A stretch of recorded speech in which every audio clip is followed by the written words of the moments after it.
अस्सलाम वालेकुम, कैसे हैं आप सब। आज हम बहुत ही मज़े की और ऑथेंटिक रेसिपी लाई है। आज हम लाए हैं हलीम, जो हर किसी को पसंद होती है।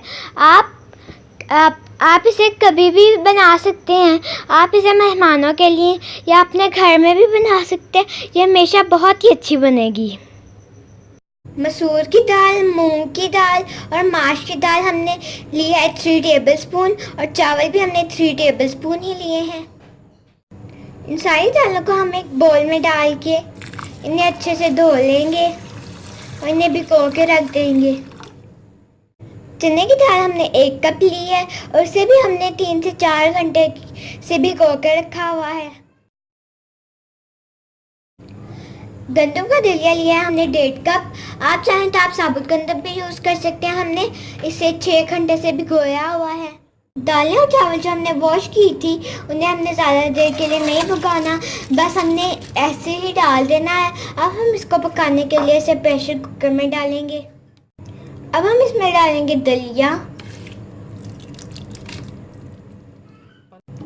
अब हम इसके अंदर डालेंगे चने की दाल। इसके अंदर अब पानी डाल के हम इसे बॉयल आने देंगे।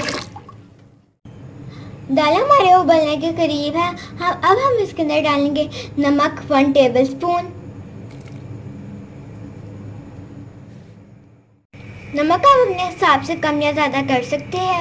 अब हम इसके अंदर डालेंगे लाल मिर्च पाउडर 1 टेबलस्पून। अब इसके अंदर डालने जा रहे हैं हल्दी इसमें जाएगी 1 टीस्पून। और अब इसमें डालेंगे गरम मसाला 1 टेबलस्पून। अब इसे बॉयल आना शुरू हो गया है। अब हम इसके अंदर 2 टेबलस्पून ऑयल डाल देंगे।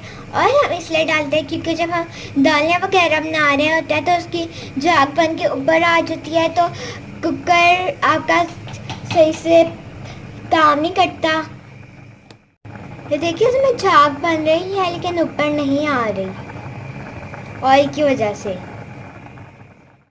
अब हम इसके अंदर चमचा चलाएंगे और क्या, आपने दालों को तब तक प्रेशर नहीं लगाना जब तक उनका बॉयल ना आ जाए। अब हम इसे आधे घंटे के लिए प्रेशर लगा देंगे।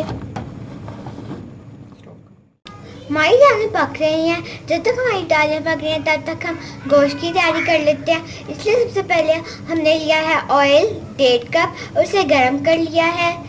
अब हम इसके अंदर डालेंगे प्याज हमने 2 दरमियाने साइज के लिए हैं।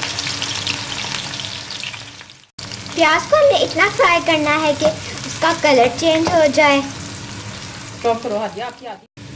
प्याज हमारा ब्राउन हो गया है। अब हम इसके अंदर लहसुन अदरक का पेस्ट डाल देंगे 2 टेबलस्पून और इसे प्याज के साथ मिक्स कर लेंगे। अब हम इसके अंदर डालेंगे बीफ 1 kg। बीफ हमने फैट के साथ लिया है क्योंकि हलीम, और हमने बोटी भी बड़ी लिया क्योंकि हलीम का रेशा और टेस्ट इसी से बनता है। अब हम इसकी बुनाई करेंगे। ये देखिए हमने कितनी बोटी ली है।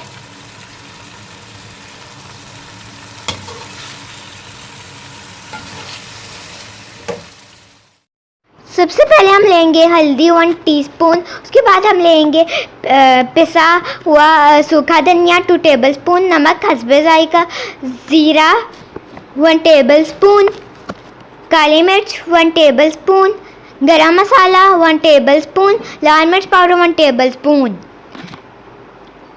बीफ हमारा भून गया है। अब हम इसके अंदर मसाले डालेंगे जो हमने आपको बताए थे, और इसे भी बीफ के साथ मिक्स कर देंगे।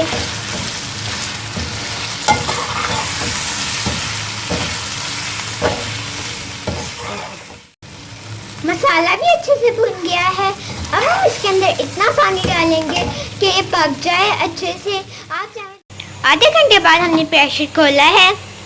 दाल गल गई है और पानी भी काफ़ी हद तक कम हो गया है।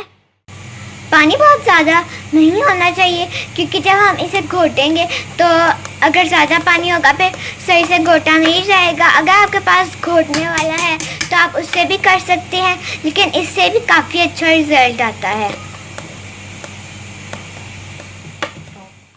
6 से 7 मिनट हो गए हमें घूटते हैं इसे, लेकिन अभी तक हमने इसमें ये देखें हम बीफ नहीं डाला, लेकिन इसकी अभी से ही रेशा बनना शुरू हो गया है। आप देखें दालों की अभी से ही कितनी अच्छी सी लेस बन गई है घोटने से ही। अभी हमने इसके अंदर गोश्त नहीं डाला। हमने बीफ को कढ़ाई में से निकाल के प्रेशर में डाल दिया था ताकि जल्दी गल जाए।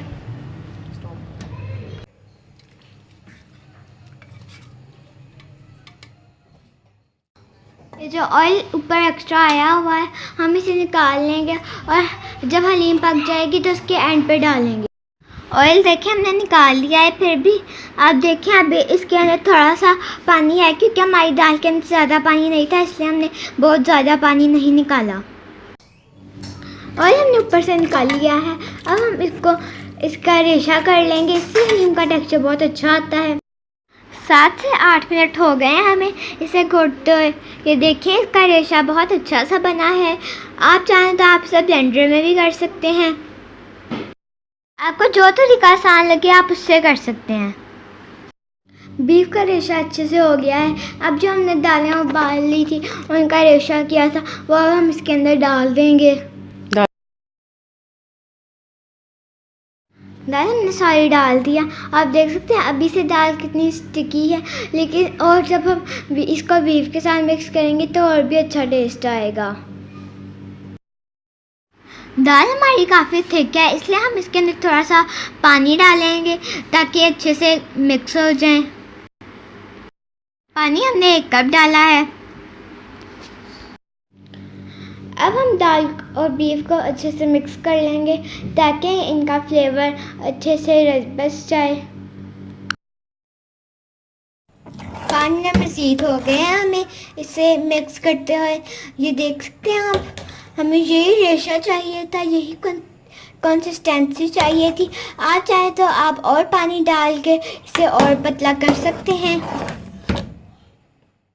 ये हलीम बनने में थोड़ा सा टाइम लेती है लेकिन ये बहुत अच्छी बनती है। आप इस हलीम को अब हम निकाल रहे हैं प्लेट में।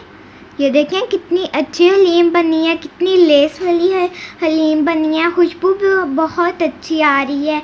आप हमें ये घर में ये बनाएं और हमें बताएं कि ये कैसी बनी। हलीम हमने प्लेट में निकाल लिया है। अब हम इसके ऊपर वो ऑयल डालेंगे जो हमने निकाला था। इस ऑयल की वजह से हमें तड़का डालने की ज़रूरत नहीं पड़ेगी। इस ऑयल की वजह से बहुत ही अच्छा टेस्ट आता है क्योंकि बीफ का सारा फ्लेवर इसमें गया होता है। अब हम इसके अंदर उसके ऊपर गार्निशिंग करेंगे। हम इसके ऊपर डालेंगे पहले अदरक, हरी मिर्चें और पुदीना, धनिया। हमने इसके ऊपर तली हुई प्याज भी डाल दिया और बहुत ही मज़े की हलीम तैयार है। अब हम आपको इसका रेशा दिखाते हैं। ये देखें इसका रेशा कितना अच्छा बना है और ये जो हमने ऊपर से ऑयल डाला है उसने तो टेस्ट दुबाला कर दिया है। तो अगर आपको ये वीडियो पसंद आई हो तो इसे please like, share and subscribe.